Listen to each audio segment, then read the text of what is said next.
There's some guys, please come through. Yeah, tell them. We've got Boerewors rolls up here.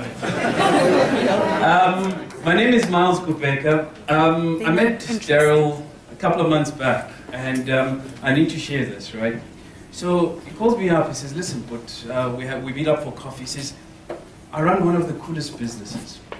But my fear is that we've become like a big business, you know, we're almost like a bank. And I want to instill that sense, that spirit of entrepreneurship in my business. And because, you know, it's very hard to be selling to entrepreneurs and, you know, you've forgotten how to be an entrepreneur. I said, do you mind, you know, spending some time and just sharing your story on how, as an entrepreneur, there are trials and tribulations? And I said, okay, cool.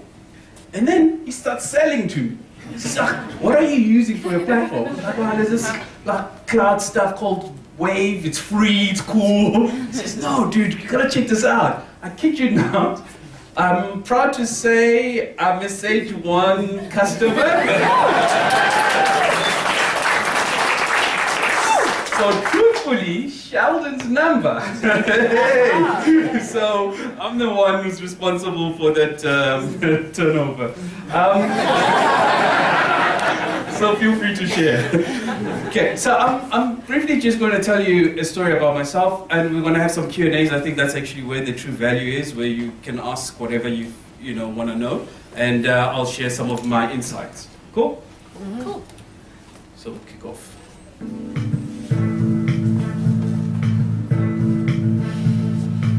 When SAP Miller launched its Hansa Vuyo ads, little did it realize that one man would turn the fiction into a reality. This is Tonight. I'm Bruce Whitfield. Tonight I'm talking to Miles Kubeka, who decided to turn the Vuyo's brand into his own version of success. Just in case you've been on another planet or in a different country and you don't remember the Hansa ads. Ooh, Vuyo is such a big flavor.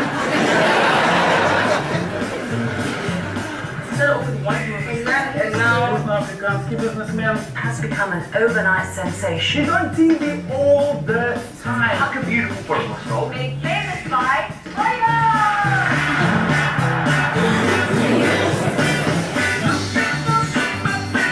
Nobody drinks ordinary, so I drink ordinary beer. He never forgets his roots. Hello, can you hear me? That's what makes it our boy. Step out of the ordinary. Hansa, refreshingly different.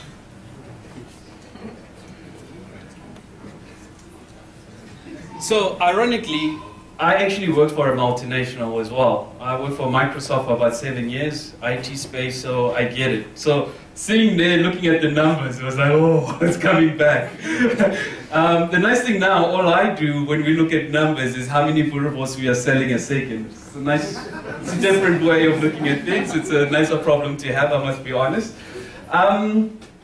You know, ever since I could remember, my mother always said to me, don't be an also-ran in life, okay? So don't make up the numbers. In a marathon, there'll be 6,000 people, 5,999 of them are legitimizing the winner. So and I remember thinking to myself, lay off me, woman, I'm only 3 years old, you know? But that sense of purpose has stayed with me from ever since I could remember. Don't make up numbers, change the world. And it's not an easy task, you know? Living your life thinking, I know I should be doing bigger and better. And one day I saw this advert, right? So I had left Microsoft, I was running a boutique software company at the time, and it was cool, I was changing, you know, well, I wasn't really changing the world, but you know, we were keeping the lights on. And when I saw this ad, over a period of time, I kept on seeing it and kept on seeing it, and I was like, you know, in South Africa, we're often surrounded by negative stories. And here was an ad about an entrepreneur who starts with fuck all, right? Selling Boerewors rolls on the side of the road and builds it into a multi-billion rand empire with an aeroplane called Air Force One. That is so cool, you know? I wonder if it's based on a true story. So I did what most people would do. I Googled, only to find out there was no Vuyo. It was a fictitious character created by some ed execs in Cape Town smoking some green stuff, you know?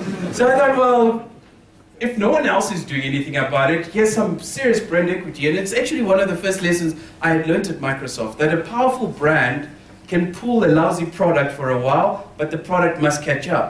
But the brand is so sacrilegious. You know, it's a big thing. It's an important thing. No, sacrilegious is the wrong word. But it's an important thing, right? Get me? So after realizing that no one owned it, I thought, well, how about I trademark it, right? And often people came to my restaurant and say, hey, dude, I actually thought of that. And I actually thought, what a freaking cool idea. But the only difference between myself and them was I actually did something about it. And that's often I think, the differentiator between entrepreneurs. Everybody sees the opportunities, but it's not often people just take it that one extra step, right? And truthfully, when I told my spouse that I was like, hey, I was thinking of doing this, they said, well, if you want to do it, you better be committed. I'm like, of course, I do everything, I'm committed. I mean, you know, that's how I do things. And they said, no, if you want to do this, you better be committed into a mental asylum because, you know, this is just crazy. And that's also another thing you get to learn a lot as an entrepreneur. 3/4 of the people think you're crazy, but, you know, you believe. So I started this thing, I had this trademark, what do you do, next step, right? And to be honest with you, had I actually built a business plan for what I was about to do, I would have probably never started. It would have been too big, knowing what I know now. But as an entrepreneur, I compartmentalized the thing. I was like, next step. So I trademark now. Let me find a store. So I found a store in Braamfontein where I thought was the most amazing location. And on the 12th of the 12th of the 12th, we launched a store. And we had a big opening party on the 26th of December. Now, if you know anything about Braamfontein, there's no one in Braamfontein on the 26th of December. Okay, it's like, hello. And when I said hello, it actually echoed. So there we were. I think, well, how are we going to tell the world that we've arrived, right? So I call around and I get 4 snow machines and we made it snow. So the people who were there were chowing stews and dumpling, and it was quite cool, and it was snowing outside and it was overcast. It was really, really cool launch. It was like a nice way to say hello world. Except the next day, no one there. So I'm sitting with a restaurant with lily white tables, almost like corporate South Africa, and no customers. You know, I was like, boy, what have I done? So I decided to pick up the phone. I called the Sunday Times. I said, hey, would you be interested in hearing about how we made it snow in the middle of an African summer? And then they put me to the reporter. I repeated myself, he didn't sound interested, so I thought, bugger it. I wrote the story myself, I typefaced it, I even put his byline and put the pictures. And then he came back with a smirk in his voice, he asked me 1 or 2 questions. At this point I'm thinking we'll probably make page 106 on the Sunday Times. And if you know anything about the December Sunday Times, it's like this thin, right? Yeah. So, but hey, anything, I'll take it. On that Sunday, I got woken up by Robbie Brosen, the founder of Nando's. He said, dude, you're on the front page of the Sunday Times. What are you talking about? And that's literally what happened.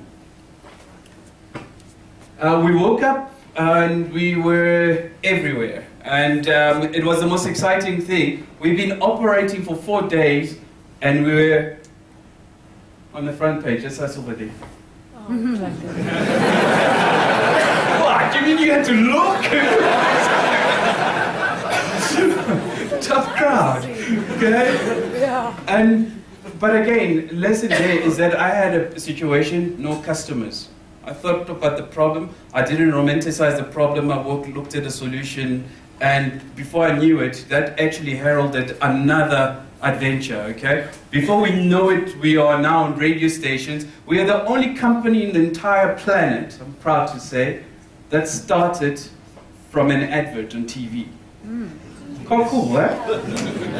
Right. And of course, it just kept on going and met some really interesting people. But the best part was like, people were like, hey, you're Vuyo. Like, yeah.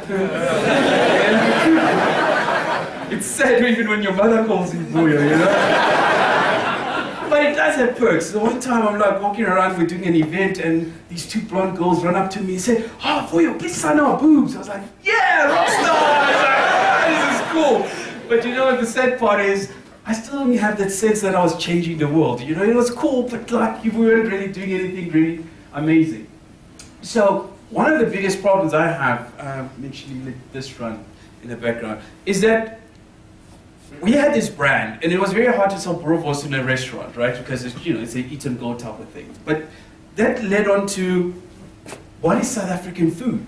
Because, you know, the ad is proudly South African. So the issue was, how do I define a category that doesn't exist, which is South African food? Because no one could tell me what South African chow was. So yeah, I'm trying to make it up as I'm going along.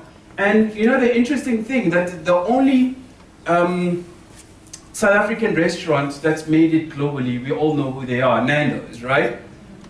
But Nando's sell Portuguese food, right?